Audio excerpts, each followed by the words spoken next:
Welcome to Choosing Love Again, a podcast born from heartbreak and hope. Statistics show that 40 to 50% of marriages end in divorce, and sadly, I, Angela Lewis, am part of that statistic. I believe if you're not part of the solution, you're part of the problem. So instead of letting my story end in disappointment, I chose to let it begin with purpose. Here, we sit down with married couples who are doing the work, not just surviving, but thriving. We uncover their wisdom and the secret sauce that keeps their love strong. So lean in, open your heart, and let's choose love again. Welcome to the Choosing Love Again podcast. I'm your host, Angela Lewis, and I am excited about our guests today. They are not only my couple that I've known, but they're my friends that I've known since they were teenagers. I am delighted to welcome to the show Shea and Ronnie Jackson. This couple is a true testament of resilience and showing what it's like to grow and sustain together as a marriage, healthy marriage. So welcome to the show, Ronnie and Shea. Thank you so much for having us. Wow, this is Thank you for having us. phenomenal Excited treat. to be here. Yeah, absolutely. Oh my gosh. Absolutely. So I have to give you guys a little background. We all went to the same church, and I have known this beautiful couple. They were teens, I think, at least 14 maybe. I think. Yeah. 14, 15. 14 or 15? Yeah. Yes. Yeah. And Ronnie, this is something that you may not know, but I'm going to have to share something with you. So you know my son, Brandon, y'all are pretty much same age. Right. And both of y'all only child. Yep. So I always was I loved you, and I didn't realize I did this, but when Brandon would make a mistake or something, he would look at me and say, okay, well, I know I'm not like Ronnie. I know you're thinking that you wish Ronnie was your son now. So you were our child in the house. Stop. And you know how they say sometimes kids have a sibling thing? Yeah. So when I said, now what, Brandon? I'm not trying to get you to be like Ronnie. I just want you to be a better version of yourself. Wow. You know, but whenever he felt he was disappointing me, he said, well, I'm sorry that Ronnie, I guess you're feeling Ronnie's not your son right now. Oh, no. You never knew that, did you? I never knew that. Oh, wow. Yeah. So you are a son of ours in heart because of Brandon. But I always I didn't want to make him feel like I was comparing you to. But I always, sometimes you have a standard, and I would say certain things, but he would feel I'm comparing or whatnot. Well, you know, that is my brother. I feel him. That is too. I just thought I'd tell you that because I know I'd never had an opportunity to share that. Wow. My son. Right. Well, I feel it. Oh, man. Hi, Wiseman. I just want to say I've got my other son on the show today. But I love you so much. But yet. I love you so much. Yes, okay. So I want to tell us, you guys got married at what age? We got married at 20. 20 years old. Yeah, we were babies. Okay. For sure. Yeah. So, because I can remember when you got married, I was just thinking, oh my gosh, are you still going to go to college? So did either of you go to college? Yeah. Mm-hmm. Yeah, we both went. I was class of 2005, so I actually came out first. Ronnie was still a senior when I graduated, and I did go to college. Okay. I was in. Okay, so let me do the timeline because it's been a minute. So I came out 05, started school that July, college that is. Okay. We got married at 20, so I was in college for probably 2.5, almost 3 years. Right. But yeah, and then Ronnie came out 06 and ended up going to Truett McConnell. Yep. So yeah, we were. It was a roller coaster for sure. So you both went to college. Okay. College. Yeah, and I graduated in 2010 from college after we had our first daughter. Yeah. Speaking of that, tell us how many children do you have and what are their ages? So we have 3 kids, and 17, 14, and 8. Yeah. 17. So that means, are you guys parents of a rising senior? We are. We absolutely are. We are. And Oh my gosh. it's all crazy. bit of it. All bit of it. Oh Senior. my goodness. We're in the thick of it for sure. Yeah. You know what's so amazing? You two look exactly the same, except for you're rocking a beard now. Yeah. You know, it's a little gray sprigs in there. Oh my gosh! Well, you know, the guys look distinguished like that, but you know, you vain like me, you know, you can do that. You can borrow some of Shay's mascara too. Right. Do some touch-ups. Yeah. Yes, nothing wrong with that. So 17 and 14. And 14. Our son is 14, and our youngest daughter is 8. So you have 2 daughters and 1 son. And Kelly sandwiched in the middle. Yeah. Oh, Yeah. that is so my sweet. Guy. Yeah. So, is your daughter looking at going to college? Yes. Okay. Yes. So Shelly, her name is Ronnie Michelle. I don't know if you knew that, but no. she's named after Ronnie. Oh. And then Kelly is my middle name. So his name, our son is Kelly Christopher, and then Eden. That's our Garden of Eden. Oh. But yeah, Ronnie Michelle is looking at going to school. She's going to major in fine arts and likely minor in sports journalism. Okay. But yeah, so we're so getting all the things ready. Yeah. Oh my gosh. Yeah. So, and the son, is he playing any a basketball player? Because you guys got something going on after this, right? Yeah, He Kelly's is a bona fide basketball player. Okay. You know, from sun up to sundown, he's playing basketball. So. He's going to high school, so he's a rising freshman. Okay. Oh, Yep. wow. Yeah, so we'll have a rising freshman and a rising senior. I love it. Yeah. I love that. So you did a good job about spacing them out. The children. Yeah. That wasn't I know, but I'm just saying, but they're still close enough that they can still, bond together and everything. So that was great. Yeah. So that is really great. Yeah. Okay, take us back. Okay. Tell us, how did you two meet? Yeah. Well, you want to go? Yeah. So I this story near and dear because of course we met in church. It was at a church lock-in. Okay. And I seen this beautiful girl come into the sanctuary, and I'm like, I told this one guy, if he's out there, Greg, I said, hey, Greg, who is that? He was like, oh man, that's the new girl. That's Shea. And I'm like, man, I'm going to talk to her. I never talked to her. Didn't have the nerve or the courage to go and talk to her. So we became like really good friends throughout 2 years. Yeah. And we finally kind of, started talking through a play. And, we started building a friendship. And 2004 actually is when we made it official, became girlfriend and boyfriend. And then, the rest is kind of history, Okay. So at that lock-in, Shea, did you notice him? Okay. Because see, Shea is absolutely beautiful, stunning, always has been. Absolutely. She gets it from her mama. She is as well. But I just remember you as being in pageant, and then hosting a lot of things. And then didn't you guys get to host something together at the church? I'm sure we did. Right. Yeah. I was willing that thing. I was willing it. Right. We've done so much, Right, at the fashion show. We did. And so we that's did. when I thought, they would make a delightful something's couple. going on. Right. No, I just saw in my spirit, I just said, I like this. They can make a good couple. Wow. I never said anything, but I did. But then when you made it official, it wasn't like I was totally surprised because I saw that. Wow. I think a lot of people saw it too. Yeah. We had seen that a lot. Even Pastor Mel now, at the time, I see something going on here. Kind of one of those. And we're both on youth leadership and in the youth ministry together. So were you each other's first love? Had either of you ever been in love definitely before? experienced puppy love before, but to this level, on this magnitude, definitely Ronnie was my first love. Okay. I never had anything as serious as our relationship. She was the first person I know I said, look, that is my girlfriend. I wanted her to be, I was head over heels. Okay. Yeah. I love that. All right. But you had dated someone before? Yes. Yeah, we had dated. You had dated We before? definitely had dated. Okay. As a matter of fact, at the lock-in, that's probably why I didn't notice him, because I was in 10th grade Yeah, 10th grade, and we had done a field trip that day to Six Flags. Okay. And so I remember there were going to be a couple guys that we still know to this day, actually, both know that went to the church. And then probably a guy from like my high school, because we went to separate high schools, that were coming to the lock-in. Right. So me and my girlfriends from school were going to come to the lock-in and meet up and all the things. Okay. So, yeah. And you sort of had your eyes on who you might want to meet up with. And, see, that's Ronnie. That's my son, Ronnie. He had a plan. I had a plan.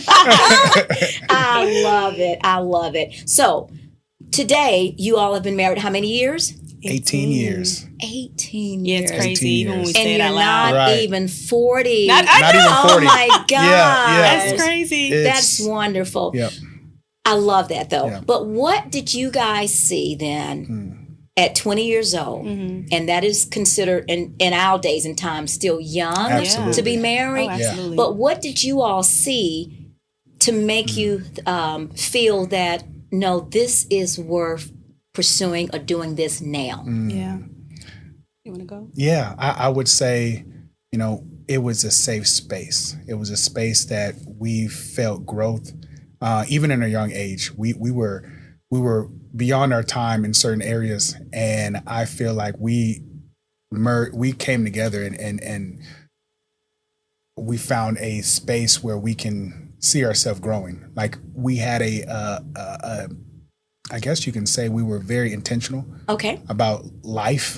And so when we saw each other, it was like, okay, we're in a safe space. Yeah. Wow. I think for me, there was sort of it was definitely a God thing, and I think that he saw a lot of what we didn't see within our relationship. I know that we were very much in this euphoric place, and we loved each other very much. But even in that, I think that we knew we had something special. And I remember, because 20 is young, and so at the time, even when we told our moms, because there were just some things going on within both of our family dynamics where our dads really at that time weren't present. And so when we told our moms, they were just like, really? And I know my mom, my mom was definitely just, it's not that she didn't want us to get married. She just we were just young. Exactly. Yeah. You know what I Yes. mean? And I know both your moms. So Yeah, I know. exactly. We were just young, but I Right. remember having like this insurmountable feeling of peace come over me. And that's how I knew that I knew, even in my like, dang, is this, Right. I just knew that the peace that I had, especially growing up in church. Exactly. I just knew that was it's okay. Gotcha. Yeah, for sure. Yeah. I do like that because I think that's a testament. You guys got the first, how can I say this? Wisdom nugget from God as far as he gives you the vision or something. And people around us, they don't get that same download. Exactly. Yeah. So they're just responding to what they think, and it's out of love, and it's not out of malice of the other person either. But they don't get that check in the spirit that God has given you. And it's like that even when sometimes we have visions of what we want in our future. We have to, that's why you have to be patient with those around us. And I realize that when I have, dared to do something with my, different from what my family does, that I have to realize, okay, God gave me the vision. They're not going to just jump on board, but it's not because they hate you, not because they don't want to see you do this. They don't. They're operating from a different perspective than what you have. That's good. And so I love Yeah. that you guys got that download from God, that check in your spirit, that peace that you speak about, and you went with that. Absolutely. Absolutely. That was that, and that was the God. So that is beautiful. For sure. Yeah. I love it. Absolutely. Oh, it's getting gooder. Okay. Right. So, 18 years, 18 years. and I know all marriages, like you said, you were euphoria. We all start on the cloud or whatnot, and then as life keeps going, then we sort of come back down to earth a little bit. Can you share with us what was one of the most difficult challenges that you did find that you faced early on in your marriage? I think for us, we were breaking a lot of generational barriers that we'd experienced. We both were products of broken homes. And so the blueprint for us was very fragmented. Got it. And so I think for us, immediately, we were bringing things in from each other's household, you know, just unknowingly bringing a lot of thought patterns from his side and from my side. And so we didn't necessarily, we had a strong foundation, obviously, but I think carrying that out, you know, was what was the biggest challenge for us. Okay. Yeah. Okay. And that goes deep. I can name a plethora of things that were a challenge for us. Well, just give us something that sort of resonates a little Money, bit. finances. Finances, okay. Yeah. So was one of you more of a spender than the other? One was more of a saver? I'm definitely the nerd in the relationship Okay. as it relates to the finances. Okay. You know, I'm more the free spirit. Okay. So for us, and I would say this, you know, growing up together, you know, and in different spaces, like we didn't necessarily have like the grown up version of or the blueprint or you got to do this. Make sure that you save here or make sure your credit is good. Make sure. So all that stuff we were just learning together. Exactly. As we navigating together. as we right. grew. So We were kids. Yeah. Okay. We were kids. we were figuring it out as we went. Okay. For sure. Okay. Yeah. Was there any role model couple that you ever could think of? Because sometimes we might not have it as our parents because I didn't have that either. But God is so faithful that He will put somebody in our life that can be a role model, even though we know Jesus is our ultimate role model and example.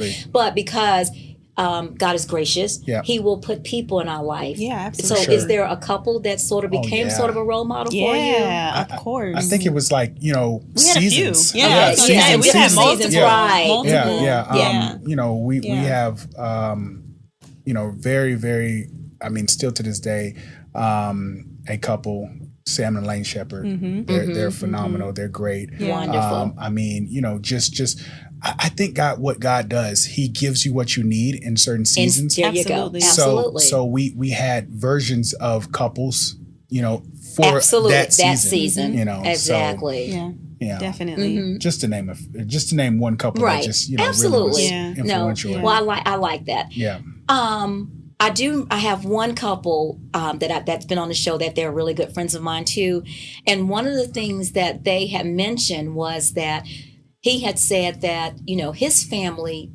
they weren't the ultimate example of like huggy, you know, loving. Right. But what he loved about his wife's family is they took vacations together. Christmas was a really big deal. So he said, and I like that. Yeah. So I decided that that's how I wanted our family to be, Absolutely. You know? So, and one of the things that he had said is, one of the good things about marriage is you too get to decide how you want your marriage to be. Yeah. So was there ever an aha moment that you guys had that like, you know, maybe Shea, you thought this way and Ronnie, you thought this way, and then you realized, but guess what? This is how we can do this, or made a decision that this is how we're going to do this. Yeah, absolutely. I think for us, we've had a couple of those moments over the years where we have really tried to create our own identity within our marriage. And so I think the most recent time was 7 years ago. We went to a marriage intensive with this phenomenal couple, Jerry and Denise Basil. And they really helped us do that because we brought so many, like I said, you know, so many different thought patterns and things into our relationship that we didn't even realize, not only you know, from necessarily our parents, but just in our own childhood. Oh, yes. And so they just really help us form that and they would always use this term being a united front. And so they really help us become this united front and see through those lenses of what it means to be a united front and what it means to be one. And I feel like the Bible, you know, when it says when a a man leaves his parents and, he marries his wife and the two become one flesh. I think that doesn't happen overnight. Exactly. And depending on, the people, that could take years. A significant amount of time. Exactly. And for us, that's what we found. It definitely took years to understand and grasp what that, really, really meant. But that is definitely something that we work really hard on now. Okay. To just create our own identity within our family and within our relationship. And also, it's important to have your own identity as an individual too. Okay. But yeah. Absolutely. Yeah. Yep. Absolutely. So one of the things that I talk about a lot on the show is self-care, because I'm really big on, we have to be very careful that we're not pouring from an empty cup. That's right. So we have to be so intentional that we are, as a couple, you need to be intentional that you're doing things to pour into the relationship, that it stays full, but individually too. So what do you guys do as a couple to make sure that you're solid and you're healthy? And then what do you all do individually to refuel yourselves? Yeah. I think we've been intentional about traveling and going different places together. Okay. And just being intentional about, just breathing. Sometimes because we have a crazy schedule, with the kids. So we do that a lot together. We spend a lot of times, just hanging with each other, going to different brunches. Individually, Shay's a creative, and being in her space is very important. So I know for her, having her own, just a creative space is important. And for me, I just love the outdoors. Okay. So I'm an outdoorsy guy. So I just love to be, in the outdoors. And then we kind of bring that together a lot of times. We do just recently we went on our hike. Up the starts with an A. Yeah. Man, we forgot. Anyways, if it comes back to you, bring it up. Okay. but Arabian Mountain. Yeah. Oh, okay. Yeah. So we go up there and then just kind of have a time to kind of like just give it to God and just breathe and then have a good time and embrace nature. So yeah, I also think for us we have metamorphosized over these 18 plus years into various versions of different versions of ourselves. And so really respecting those versions of each other because I'm not the same person that I was 18 years ago, and neither is Ronnie. And so I think really respecting that individualism and allowing each other, giving each other space to grow, giving each other space to navigate through various things. I mean, we became parents young too, so that has taken its toll. It's beautiful, but the reality is it has definitely taken its toll as well. So really like learning that part about each other, respecting that part about each other, and growing with each other, or even if we're in different seasons, respecting that place and space. And so I think for us, like, we've worked really, really hard to do that, because early on, and like I would say probably the first 5+ years of our marriage, we didn't know how to do that. Gotcha. Yeah. So when you all got married, how soon did you have your first child? Oh, honeymoon, baby. Yeah. Oh, really? I remember the day. We got married May 2nd. We got married at the courthouse first. Okay. And then we later had a ceremony. But we got married May 2nd. And literally a month later. Yeah, literally. He was like, you need to take a test. I'm like, no, I'm good. He was like, nah, you need to take a test. Oh, wow. And sure enough. Okay. Yep. Yeah. So that was... There was no time in between. So you were... Basically, instantly, you were instantly immediate. You were actually handling getting together to becoming one. But then, how do you bring this family? And most of us, not most, everybody, we are all products of our childhood, and we're going to bring all of those dynamics in. So many of us are, how can I say, in relationships while healing. Yeah. So that's why extending grace to one another sometimes is so important. Yes. How has your faith been pivotal in allowing you guys to extend grace or to, has there been a time that, I'm sure it has been, but is there a time that you can think about that you just absolutely had to say, even if I don't agree with it, Yeah. I can see the person's point of view, Yeah. and I'm just going to extend them grace. Oh, Yeah. wow. Oh, yeah. Yeah, absolutely. That's daily. That's 18 years. Every day. No, for sure. God is all wrapped in this. Yeah. We're nothing without him. Yeah. And that is a true statement. Okay. Absolutely. Absolutely. I love that. Yeah, I love foundationally, that. that's it. That's For sure. it. So, I heard once, and I don't know if it was my mom or one of my aunts, because my mother has three. It's three of us, right? Okay. So my mother said once that, we became parents with one, but you don't become real parents until you got three. Yeah. Because if you have juggled two schedules, maybe one parent can be at this and one. What are you doing that third comes? So how has the third child challenged the dynamic? Oh yeah, that's our wild card. I tell She is you. our wild card. Man. I'm grateful now. I can see God's hand in like the timeline of a lot of things, especially even with us becoming parents so young and getting married young. But with Eden, who is our youngest, I definitely can appreciate that little, because there's 8 years between the oldest and the youngest. Gotcha. And so I can appreciate the gap because the other two are closer together. Right. And so it kind of gives us a little bit of time to just kind of breathe and regroup because everything sometimes is just like boom, boom, boom, boom, boom. Right. But she is our wild card. She is her own personality for sure. And she's a different generation. I think she's like, they're Gen Z. I think she's like Alpha or something. Right. But just she's in this digital age. Right. And they didn't necessarily grow up. Exactly. They were like the onset of it. Yeah, 2009, 2011. Yep. But We call it- 2017, Oh, yes. Yeah. that's all she knows. Exactly. And so she's wittier. She's got two older siblings for one. Yeah. Right. So you're learning everything from them. But She's she quick. keeps it. She's Definitely. very quick. She keeps us on our toes. Absolutely. For sure. Absolutely. Oh, Yeah. wow. They- I absolutely love that. Yeah. So now, you navigating the children. Now you guys really took a big leap, and you then decided to even get another layer of togetherness in there by opening up with the Jackson Protection Agency. Yes, Yes. ma'am. So tell us a little bit about that, and then tell us Oh, about, man. well, how did that even come to pass, Yeah. to wow. fruition? So, I joined the military. Okay. I was in the military. You were in the military? I was in the military. yeah. I didn't realize what Yep. what service division I it's was- called division or Brent. What I branch? was in the army. I was in the army. Yeah, you So know is that who? Yep, Okay. there you go. Okay. So after college, I went into law enforcement, decided, hey, no, this is not what I wanted to do.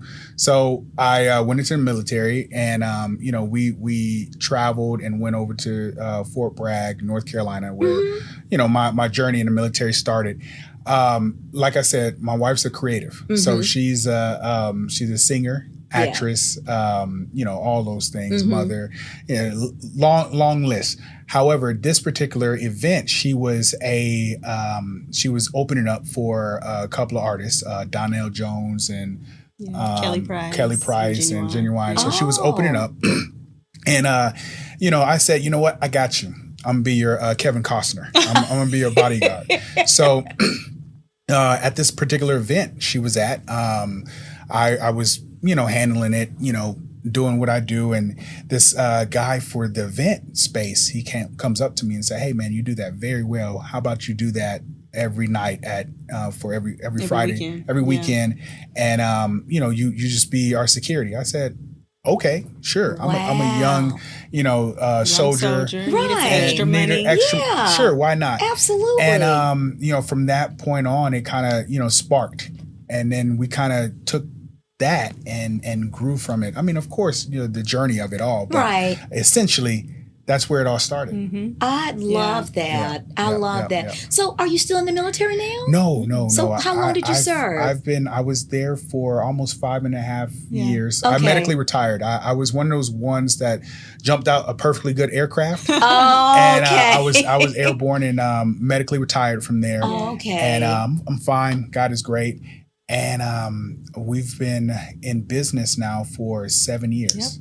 That's wonderful. Yep. So when you did that, it sparked something in you, and you found that you enjoyed that. Yes. And you were sort of a natural at it. Yeah. Okay. I really like that. That's when I think the entrepreneur book kind of got a bit. Okay. Yeah. I really like that. Absolutely. And then, so Shea, then you sort of like what you saw in him, how he gravitated toward us. What were your thoughts? So at that time, I think Ronnie and a good friend of ours were kind of merging their entrepreneurship ventures together. So they originally started a business together, and that was when he was still in the military. Then we moved to Europe, and so Antoine was like, "Hey, bro, like I got it. Like you go overseas in the military. This is North Carolina. We were at Bragg. And so he's like, I'll, hold down the fort. Exactly. Yeah. And so got out of the military, came back to Georgia. They still were together in business, decided to just kind of amicably dissolve that business and part ways. And so that's when Ronnie started Jackson Protection Agency. So that would have been like 2018, 2019. And so at some point, I just kind of came alongside and I'm like, y'all need a little help. You know? She's being modest. She was like, look, it's not organized. Let me go ahead and drop my 2 cents in. And honestly, I mean, my degree is in business administration, but I never used it because like he said, I was a creative. I was raising the kids, the 2 oldest at the time. And so it wasn't until then I just kind of saw certain things that were like, let's formulate this. What do you think about this? What do you think about that? And kind of slowly integrated myself. I don't even know if I was requested. Right. To, but I integrated myself.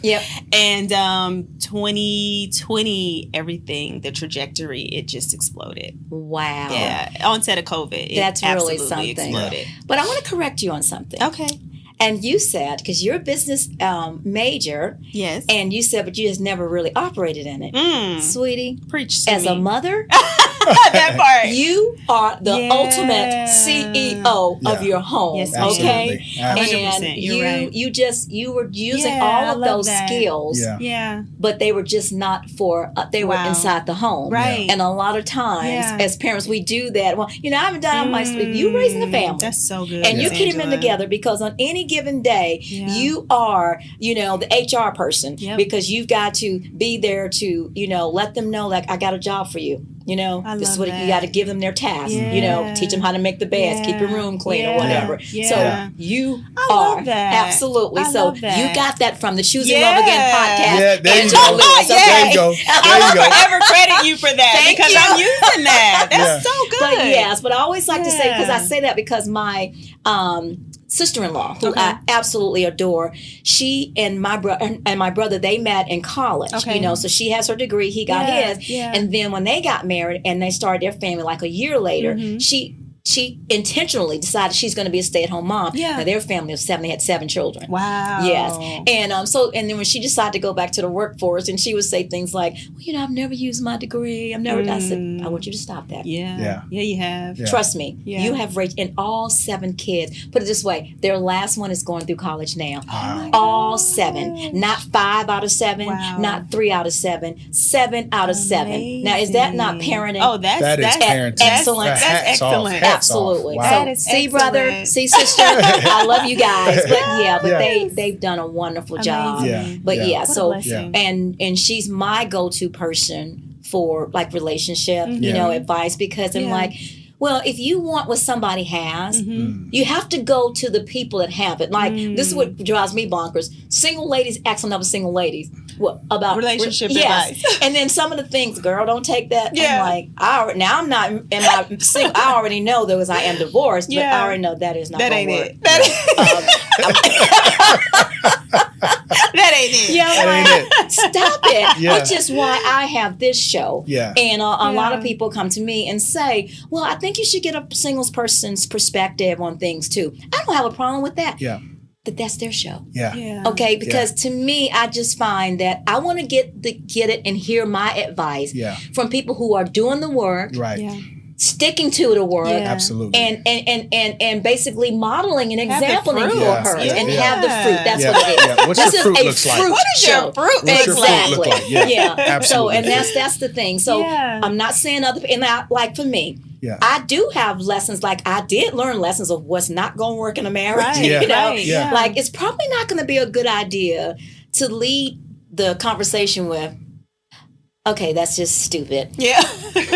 That's going to cause a person to totally shut down. Absolutely. So yes, you do learn things. Right. So of course I don't say that anymore. Right. Yes.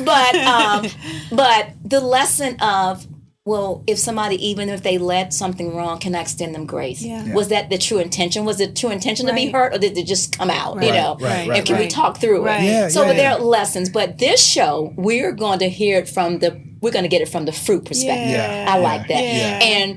And we're all trees, Yeah. and a fruit tree doesn't eat its own trees. I mean, its own fruit. You know what I'm Right, saying? no, yeah. So an apple tree, the apples are for others. So that's why I'm bringing That's trees good. on That's this good. show, That's so good. you can share the fruit Oh, Yeah, I no, love with that. us. Does that Yeah. make sense? Yeah, that All makes right, sense. thank you. I love so that. for all those who always wondering, Angela, giving me all this advice, Right. this is the essence of why I'm doing what I am doing. Yeah.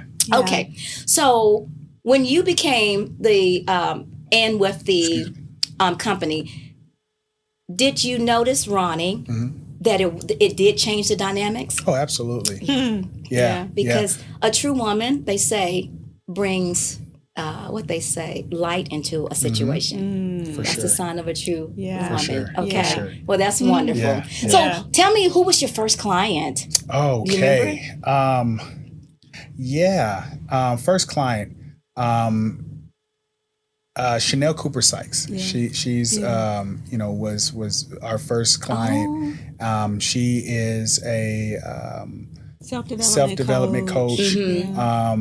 And we realized that, not only were, God has a way of positioning you. Sure. And we got a lot of the nuggets from her when we first started. Yeah. And, it just kind of, from there, it just went.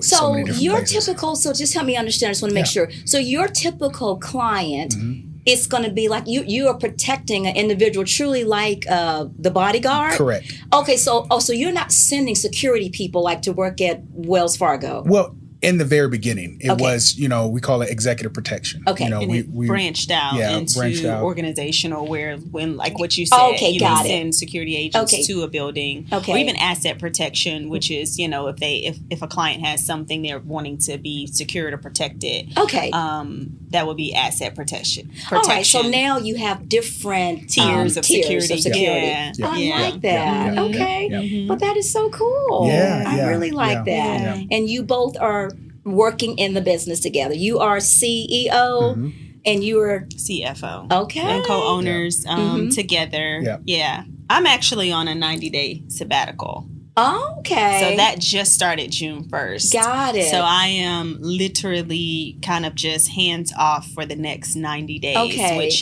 has been the first time in 7 years. Wow. So this is very different for my nervous system. Okay. But it's also very much needed. Okay. And I'm excited about it. Okay, well that's good. Yeah. So during your sabbatical, is it giving you time are you trying to tap into the creative things that's been naturally you, or you just want to do a woosah, or what are you doing? This is definitely very much a woosah. Okay.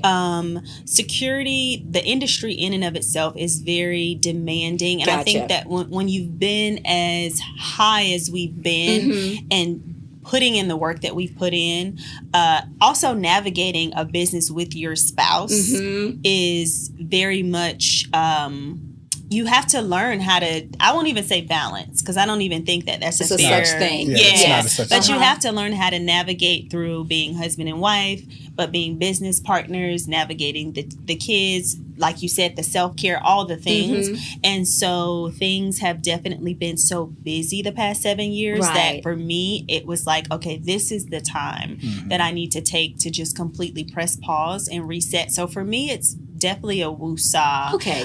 Yes, I will tap into the creative side as well, but more so, this is just like a nervous system reset for me, for sure. Well, I really applaud that Yeah. because I think that is so important that we have to take the time, self-care. Now, how do you all feel about counseling? Like, I know that you do the marriage retreats. That's a good thing. Yeah. Are you all, because I think in our culture, we've got to do, like, we take our cars in for tune-ups. Yep.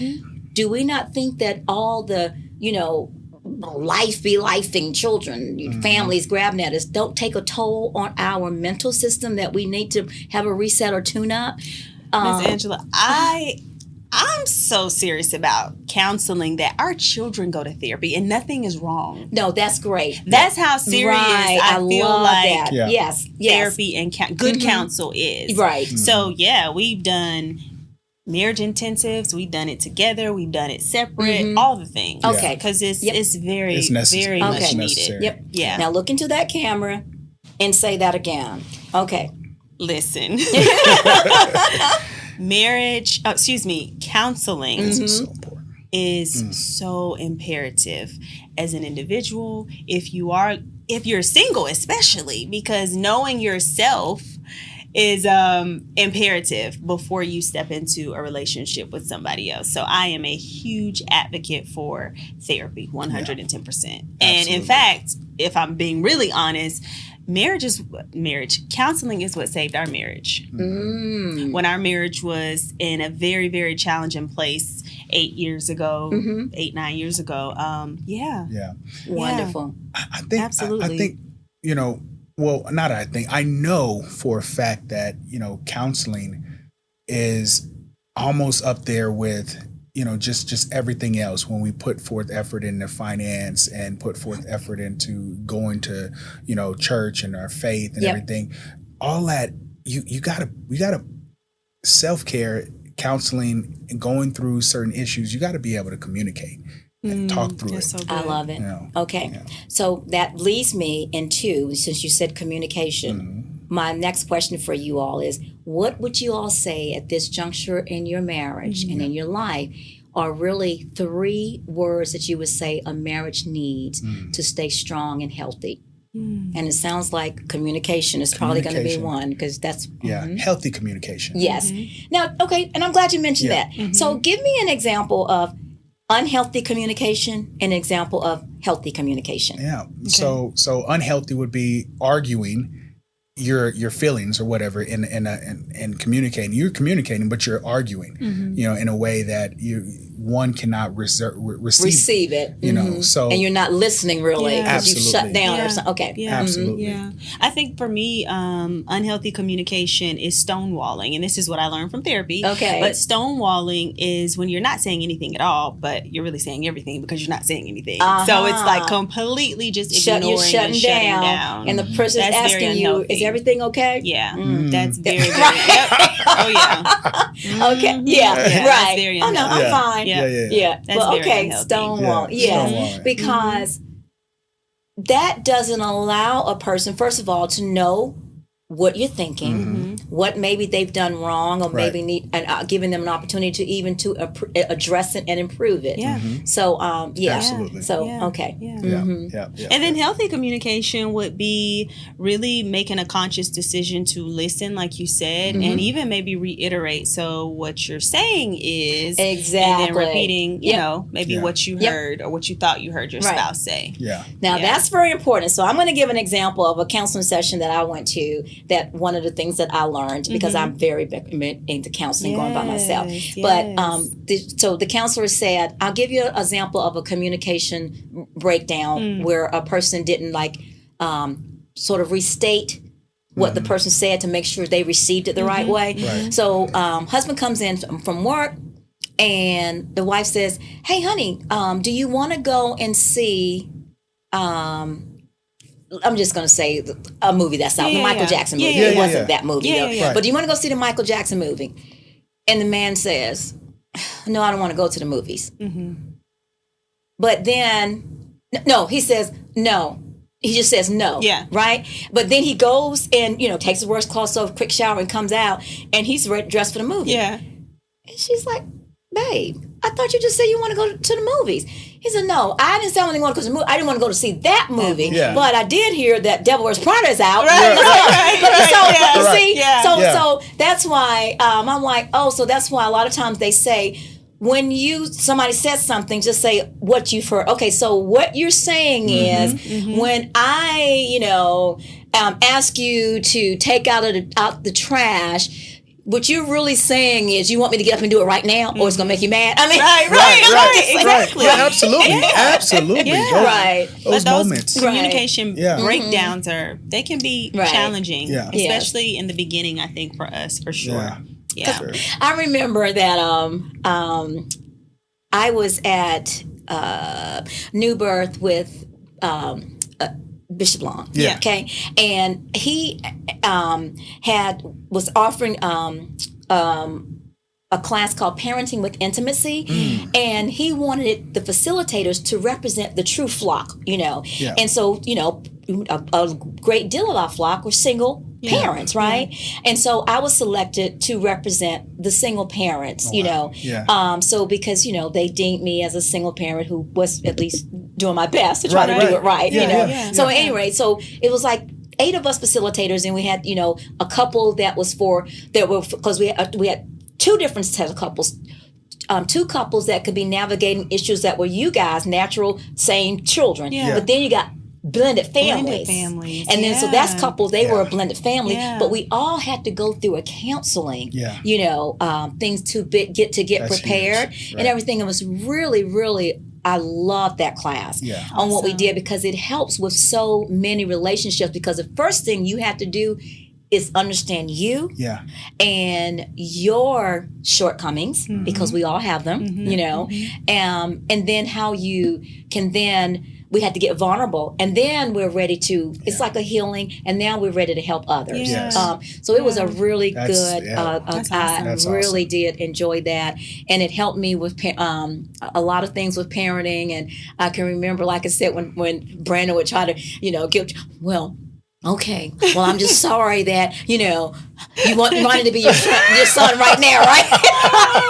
I can't even imagine that. Wow. And then I say, now why? Well, he was Brandon back then. Yeah. That's not what I'm saying. All I'm just saying is you're not being the best version of yourself. Yeah. Okay? Yeah. You're better than that. Yeah. All right? Yeah. And then he would get it, because that was his way of trying to excuse himself, like trying to guilt me. Right. Like, oh, no, I'm not changing like this. We're not going to be flat. Okay?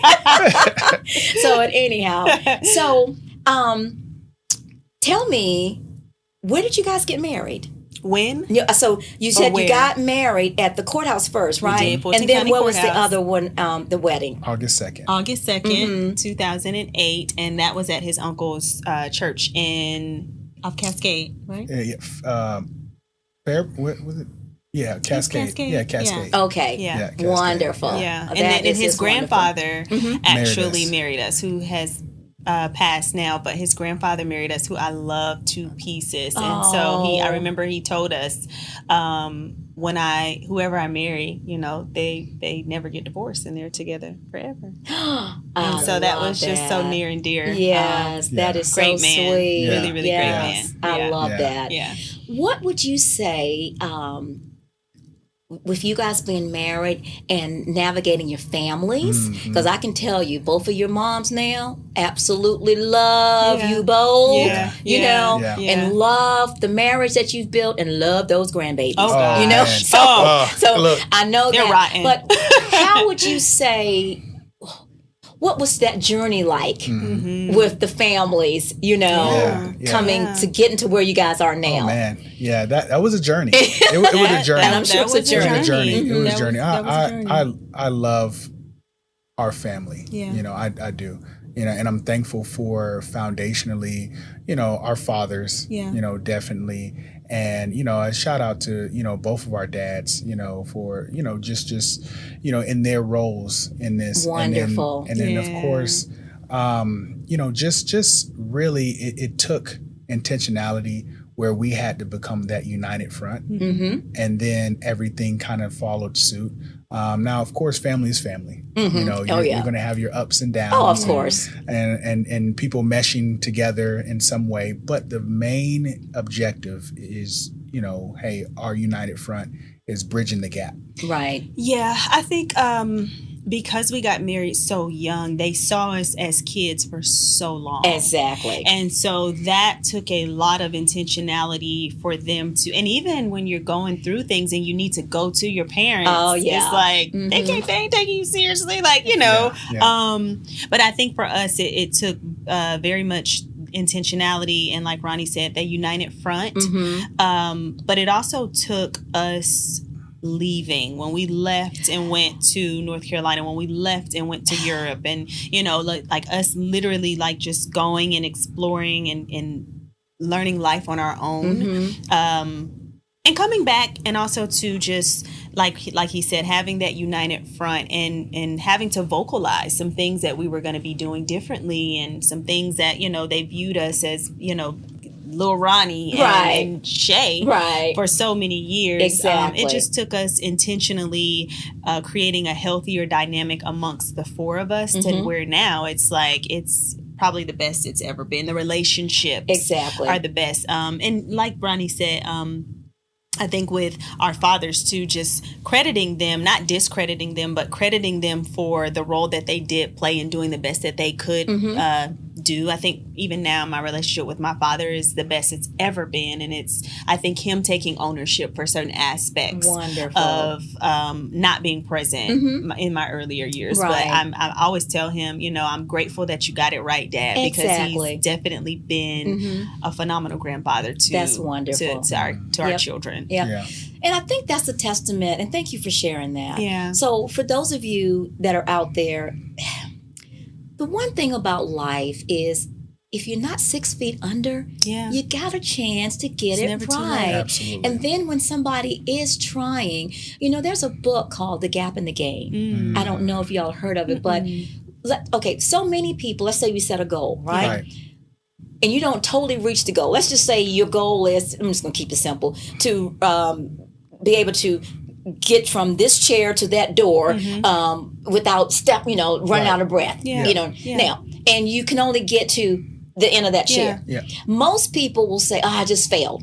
Rather than say, but I'm further than where I was. Do you know what I'm saying? That's good. So, and I think if we can learn to have that type of response when you see somebody trying, because one of the last guest, one of the things that she said, she had gone to like a retreat or something, and a couple brought this. When you see somebody trying, why don't you gauge them on that?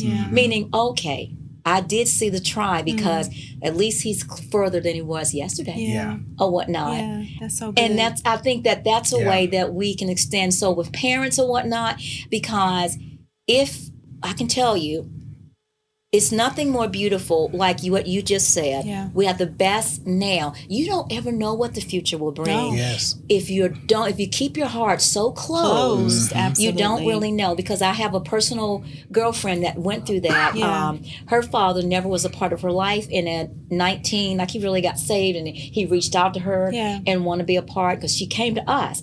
She's like, I don't know if I even need him now. And I just remember, I can't see why I would always, the more love, the better to me. Right. I mean, that's to me. That was just my thing. Love is something that, that's the one thing you can have a lot of. Never get enough of it. Never can get And so enough. she did. She opened her heart, and they are the best of ever, because she did come back to me and said, thank you for that. It's beautiful. It really was. And And she says, and then my children have a grandfather that, it's just not an estranged relationship, because he and I were able to get it together even before I got married, and he was able to give her away. If you all were sitting with a couple now, and they were 18 or 20, and now saying that, Shea and Ronnie, we just love each other, and I really think that God, this is the person I want to be with. What would you say to them? It's so funny. I've often thought about that with our own kids, and it's so funny. I think I've even expressed this to Ronnie, like if our daughter came to us at a young age and wanted to get married, and how I would be like, oh Jesus. But honestly, one of the main things, me personally, that I would say is know thyself. If you know yourself, and if you know who you are in Christ, then you are naturally going to attract that same version of yourself. And that can be good or bad. And so in knowing yourself, I don't think it would be fair for me to say, don't do that. You know, even knowing some of our struggles, I don't know that would be fair, but I would be I would tell that couple to be very discerning and to be very careful and to be very grounded in who they are, to be sure that is something that they feel is the best life choice for them in that season. Okay. Yeah. So I think that's what I would say. I would say life gives you clues, you know, and what that means is basically understanding, somewhat similar to what you're saying, knowing yourself, but knowing exactly, okay, you know, writing on the wall, right? If this person is good for me, if this person is, you know, elevating me into the next level. I mean, you're young, so you don't necessarily know the level that you can possibly go, but foundationally, is this person good for me? Gotcha. You know? Yeah.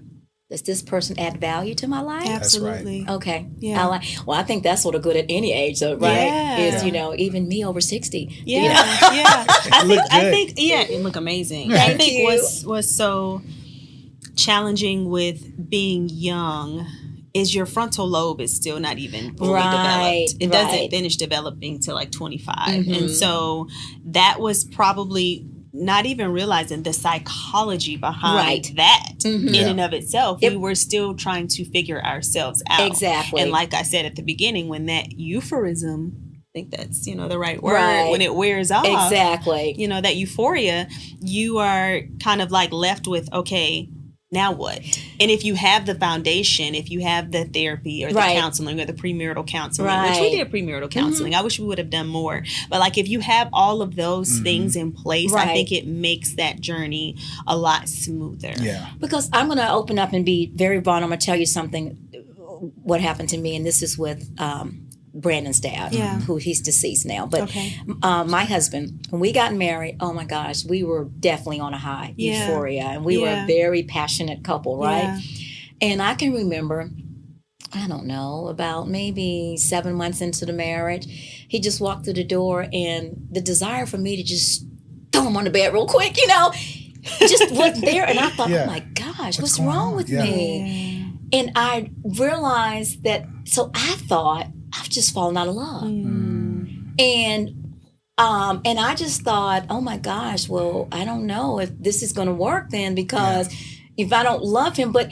I didn't have someone in my life to tell me, because I really wasn't that totally involved. I've grown up in the church all my life, but I wasn't engrossly involved with my church, which I eventually got to say, no, honey, life goes through stages, you know. You're just coming down to earth. But I just thought, oh my gosh, it's over. And so I realized that I had a very unrealistic view of when I love the movies. You get married and you go into the sunset.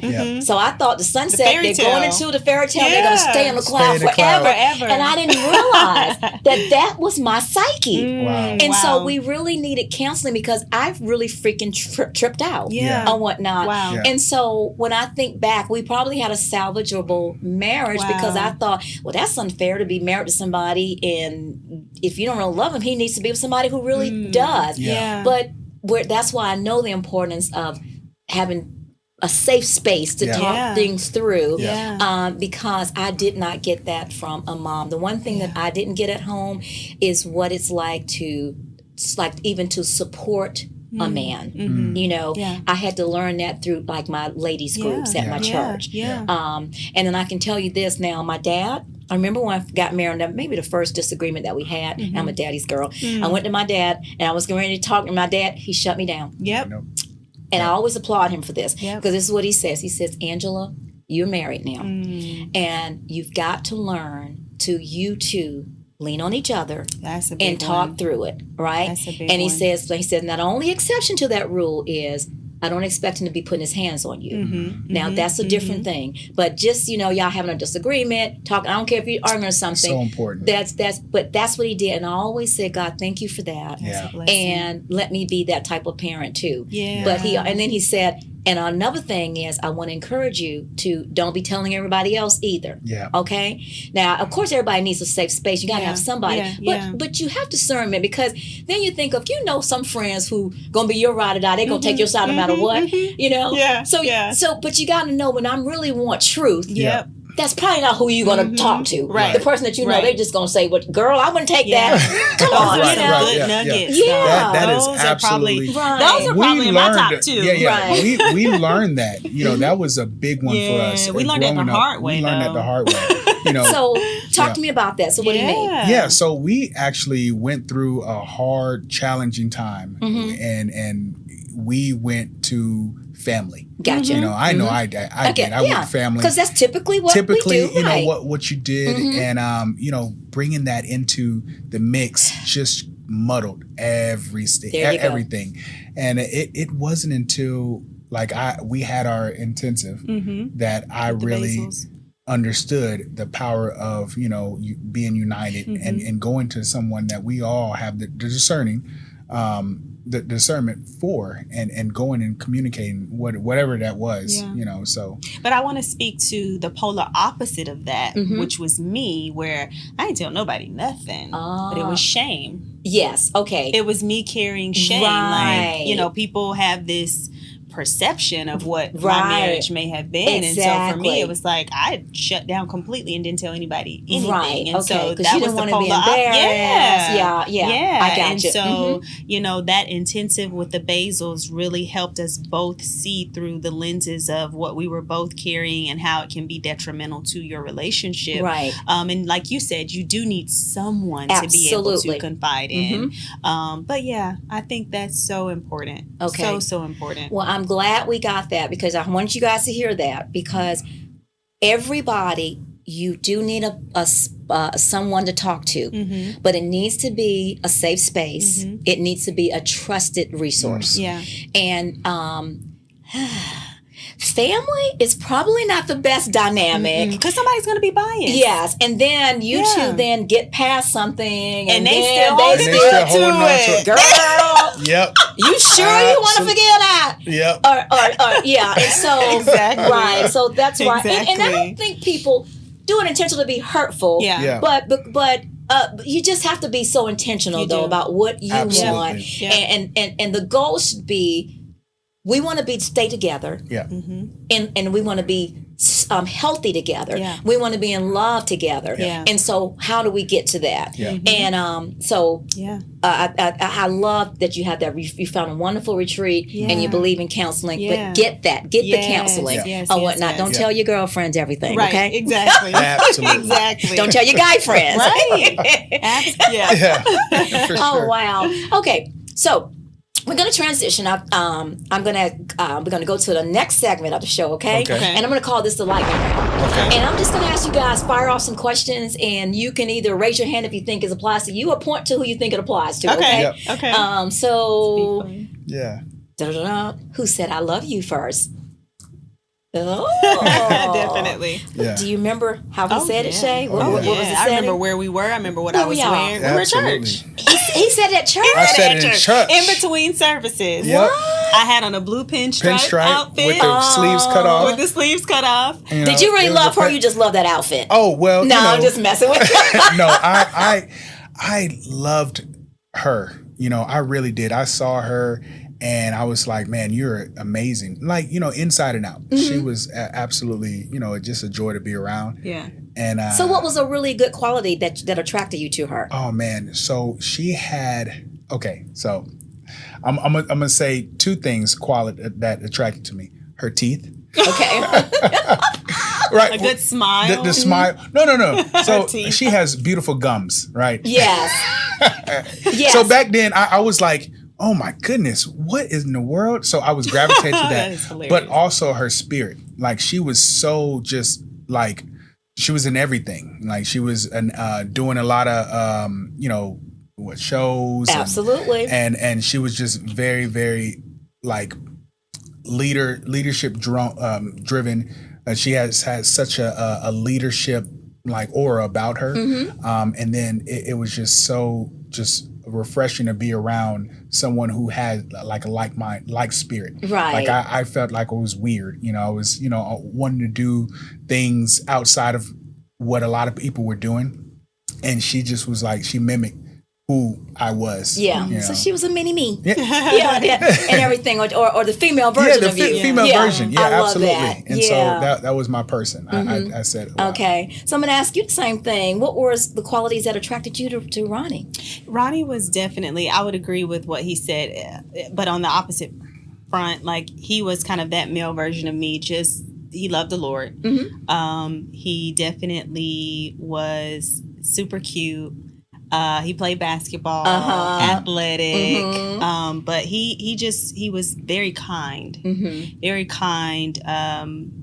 very good-hearted person, and that was very attractive to me. I love that. I love that. Yeah. We're getting back to the teeth. I'm such a teeth person. Are you? I know your teeth look amazing. Thank you. But I used to say, no good grill, no deal.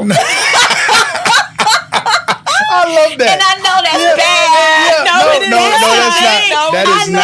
That is not. I mean, but that could be probably vain because teeth can be fixed, right? Right. But I get it. I get it. I have a hard time getting past that. Yeah. So hilarious. It is because in my mind, no, because I just see to me, it's like that's what people see. It's That's what what you you first. face. Absolutely, that's the first thing. How do you be okay with being up in everybody's face? And Right. I'm like, I know I can't do that. I smile too much. I'm up in too many people's face, and I mean, that doesn't work for me. Absolutely, absolutely, Right. absolutely. Oh my gosh. Okay, more questions. Okay, who's more generous? It's like a toss up now, but I feel like maybe I'm Okay, That's I don't know. That's a toss up. okay. Who's the best cook or the better cook? Yeah. Okay. Who plans the best date nights? Yeah. She's an event Okay. planner. I'm not an event planner. Okay. Who's more romantic? I think Ronnie. Okay. I don't know. Because he was in love a long time. I think Ronnie, yeah. Okay. Who's better with finances? Okay. Who's probably the risk taker? Okay. And who's more likely with the kids come through if they feel like they want to get a yes real quick? Which parent do you think they're going to go to? Yeah. You're the softy. Okay. All right. Okay. Let me see. Whatever last thing I can say. Who is probably the person that family would come to if they need to borrow money? Okay. Definitely. Maybe both, but well, then maybe he is the more generous one then, because that's okay. They feel more comfortable coming to him. Okay. I suppose. Okay, great. No problem. Okay, so now we're going to get with my favorite part of the show, or let's just say, it was my favorite, but a different segment. Yeah. This is called the Connection Bowl, okay? Okay. You guys have been so wonderful to take the moment to share and to pour into me and our guests. So this is my way of, I want to make sure that you leave here feeling like maybe you guys reconnect on something or reflect on something maybe you had. Yeah. So it's a question. Now I want each of you to pull a question and then read the question and answer it to the person. Who would like to go first? I'll go first. Okay. It's supposed to be women go first. Okay. All right. Describe a moment when you looked at me and thought, this is the person I want to spend my life with. So read that again just to make sure the audience understand what you're answering. All right. The question is, describe a moment when you looked at me and thought, this is the person I want to spend my life with. I think No. Oh. This is Ronnie's question. He's got to answer that question to you. To me. Oh, okay. I got it. All right. So there was a segment on TV. We watched, I was watching Pastor Dollar, World Changers Ministry. And I was in my room and I was, looking at the segment, and it just hit me so hard. It was talking about, just I forgot exactly what he was talking about, but the fact of the matter is that I was listening to it, and it just gravitated to me, and it put me in the mind of Shea. Immediately, I said, okay, this is a word. This is a word, and this is, a confirmation on my love for her. Oh. And I knew it And I immediately got on the phone. We didn't have, it was with the Nokia phone. Yeah. I called her and said, hey, look, I just want to talk to you. I just saw something on Pastor Dollar talking about this, and this. And immediately before I even finished the sentence, she said, I was watching that too. What? Yeah.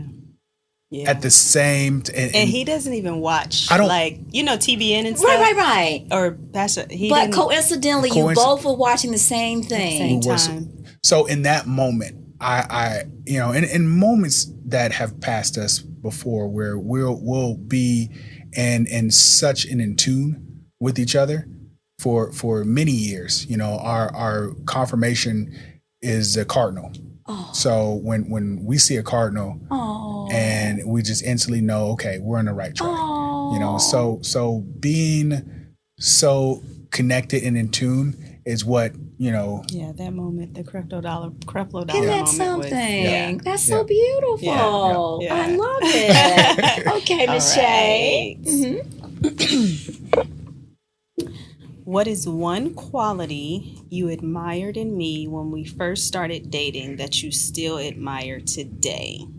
And this is me answering what is the quality that I admired in Ronnie when we first started dating. Oh, you sort of answered that earlier, didn't you? Almost. Yes. Yeah. And I would say it's still Ronnie is you are a very kind-hearted person. I think I admire so much your desire to get things right. Like you are. I tell you this all the time, how resilient you are. But just I think in life, but particularly like with even our relationship, I admire so much how you really have the heart to always want to just be the best version of yourself for you, but also for our relationship.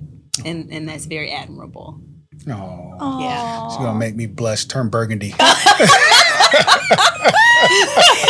We can do that on this show. Hey, maybe the creative director, when you do that, maybe he can make your face burgundy. Turn it a little burgundy. When this actually airs, that is too funny. Oh my gosh. Well, I'm going to tell you, I cannot tell you how much you guys have blessed our show today. Thank you so much for having us. I love your energy. I love your authenticity. Yeah. And I just love reconnecting with you guys again, because amazing. It's been probably at least 12 years since we've seen each other. Yeah. Minimum. Yeah. Oh my gosh. Because I know at least because you've never met any of the kids. No, I haven't seen him in person. So we're gonna have to change that, okay? Yeah, absolutely. Because I'm here in Atlanta and you guys are back in Atlanta now, right? Yes, okay. So we're gonna definitely change that. I want to see the children soon. Maybe I'll come to a basketball game. Yes. Okay, so invite me. All right. Absolutely. Yeah, absolutely. So I appreciate that. But thank you so much. Now, thank you. We believe in supporting each other here on the show. So how is there a way that our audience can support you? Like if somebody needs service, do you want to give it a ID handle or a website or something? Absolutely. Sure. So my IG is RJ_motivates. And they can go and I have a book called Push Past Impact. Yep. And it is basically going through adversities, passing nuggets along the way and impacting your sphere of influence.